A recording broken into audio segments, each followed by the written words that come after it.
Welcome to another episode of the Indiginerd Project. My name is Jim Ruel. I'm your host. This little piece of news on Yahoo I read, clip down below, about a couple that got married at a relative's funeral. Reuse the flowers, save some money. So I guess when they do the vows, till death do us part really hits home when you have a corpse right next to you. In there, I think it'd been better to have like a baby shower at the funeral, like, oh, we're down a person, let's bring another one in. It's the circle of life. Why not have a bar mitzvah retirement party? Celebrate May the 4th. At the Renaissance Fair. I guess it's all the more reason to get drunk. Why are you drunk? Because of the funeral part, or are you excited about the wedding? A little of both. So I'm a happy, sad drunk. What kind of band would you have? Would you have a really sad jazz band? But then they play an upbeat number? You could do a bachelor party wake. Probably a horrible joke there with the stripper and...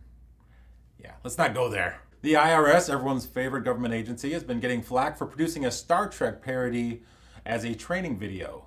I guess the big beef is they spent $60,000 on this training video. My favorite part were the dudes on the monitor that were reporting back to the bridge because they all pretty much had awesome facial hair. So let's hear for the future. They have some real nice chops going on in the future. I wish I could grow pretty cool facial hair. Being a mixed blood Indian, I just don't have that ability. Now that the IRS has done a Star Trek parody, I think that's pretty much it. Nobody else can bother doing it now that they've done it. It's done. Unless, of course, you're making a sequel to Galaxy Quest, then by all means, please make another one.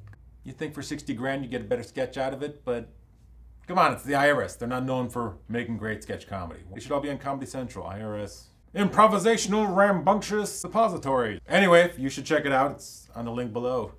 And I dare you to do better. I read this on extremetech.com about some folks that made a prototype of an invisibility cloak, like Harry Potter. And it redirects microwaves, so it's not in the visual spectrum, it's more in the cooking spectrum. So if you want your food not to get warmed up, you can put this cloak over it and it won't get cooked. Not terribly useful. How many wholesome uses are there for this? I can only think of diabolical, horrible things to pass gas and walk away. It'd be a nice, I don't want to deal with people today cloak, like, people. Hey, you could use it for jaywalking.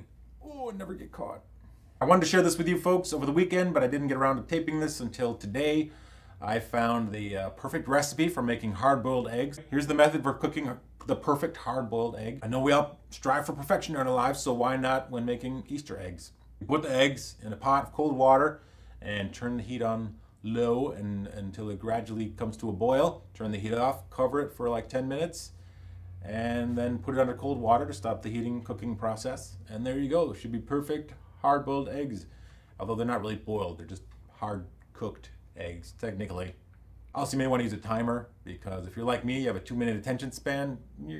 How did we ever time cooking before cell phones? Now, of course, now that you have the perfect boiled egg, you need the perfect decorating method, and I didn't bother getting around Googling that.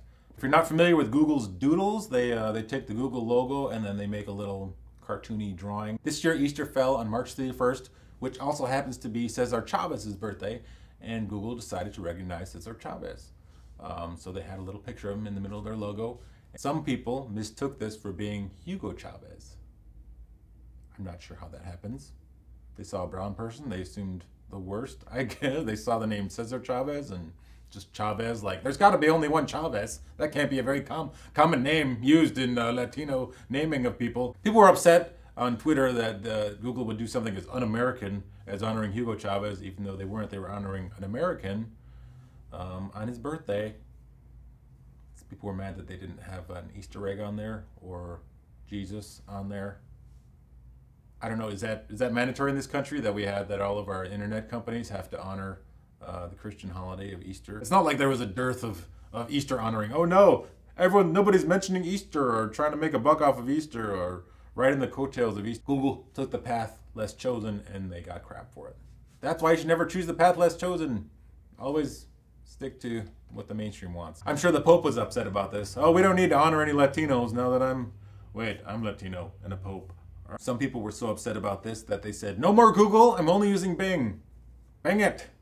I know, that's a callback to my last video blog. Anyway, that wraps up this edition of the Indiginerd Project. I gotta get out of here. Have a good morning, everybody.